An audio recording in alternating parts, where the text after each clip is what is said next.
Normalmente as pessoas acham que é só ganhar as eleições e esquecem de um detalhe importantíssimo: a governabilidade. Não basta apenas ganhar, tem que conseguir governar. E para isso, uma série de acordos são criados com os 513 deputados federais e os 81 senadores. Quem vai explicar sobre que tipo de resultado nós podemos prever, indiferente de quem ganhar as eleições presidenciais, é o doutor em ciência política, João Inácio Pires Lucas. Olha, nós temos uma tendência estruturante no nosso sistema partidário eleitoral, né, nos nossos sistemas, que é a fragmentação partidária e talvez a instância que mais sente tal fragmentação seja a Câmara Federal. Ela também acontece nas câmaras de vereadores, assembleias legislativas e no Senado, mas a fragmentação, no caso da Câmara Federal, ela produz efeitos muito significativos, tanto para a governabilidade, como também para a criação e reforma das políticas públicas, né? Ou seja, nas eleições de 2018, por exemplo, nós tínhamos 35 partidos com registro. Desses, 30 conseguiram eleger pelo menos um para deputado federal, mas, né, se nós pegarmos, existe um cálculo na ciência política sobre o número efetivo de partidos.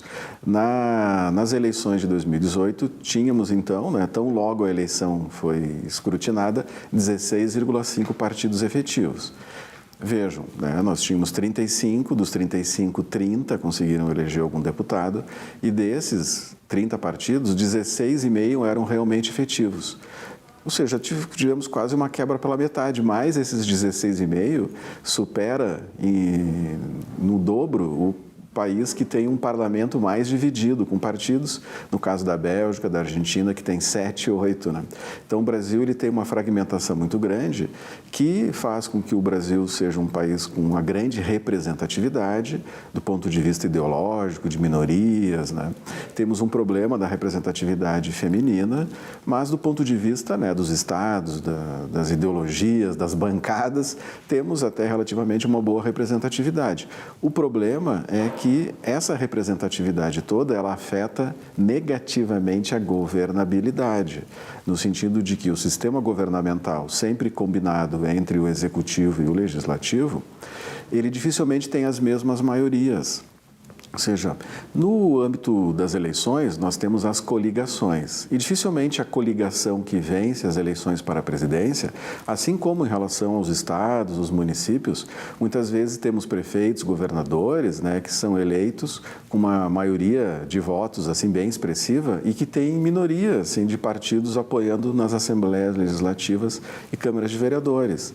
E isso gera todo um transtorno que é resolvido com o chamado presidencialismo de coalizão, ou seja, o Poder Executivo em busca de maioria parlamentar para poder editar políticas públicas, fazer a gestão do próprio governo e até ter assim, um apoio do Congresso nas suas decisões, ele acaba tendo que atrair partidos que eventualmente até nem concorreram junto nas eleições, o que gera sempre um desgaste, gera um sentimento assim, de negociatas e de muitas vezes até malversação dos recursos públicos. O presidencialismo de coalizão acabou sendo uma solução para que o Poder Executivo, que muitas vezes é minoritário no Legislativo, obtenha a maioria e, para tanto, então, há uma série de mecanismos de atratividade, como distribuição de cargos, ministérios, mas também flexibilização na elaboração do orçamento, mais espaço para os parlamentares no âmbito das decisões do orçamento, especialmente nas emendas parlamentares, as discussões da própria agenda das políticas públicas, nas diferentes áreas como saúde, educação, sempre o Legislativo acaba cobrando um preço para participar do governo, que é de poder interferir mais, né? E a gente sabe bem que o Legislativo não tem só partidos políticos, também tem as bancadas temáticas. Então, isso a gente acaba percebendo, né? Que ruralistas, ambientalistas, pessoas que participam de movimentos religiosos, empresários, trabalhadores, ou seja, todos os setores acabam vendo a necessidade de participarem do governo, porque lá dentro eles não só conseguem obter recursos, né, mas eles também conseguem evitar que os seus adversários na sociedade possam ter mais protagonismo. Então, o presidencialismo de coalizão, ele gera um custo muito grande, a ponto de que partidos mais fracos no governo precisam investir mais em coalizões mais caras, né?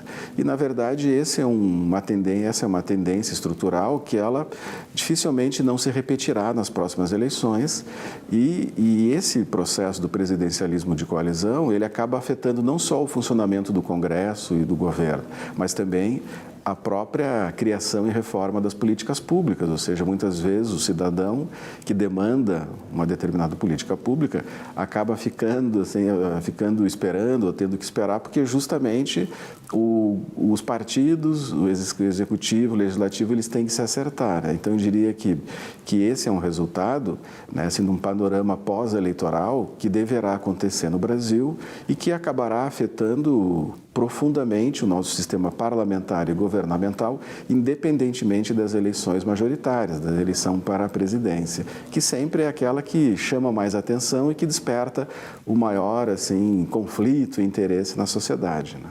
Negociação de cargos e ministérios, emendas parlamentares. Práticas políticas já conhecidas pelos brasileiros e brasileiras. Muitas vezes são essas alianças que vão garantir a governabilidade de um presidente.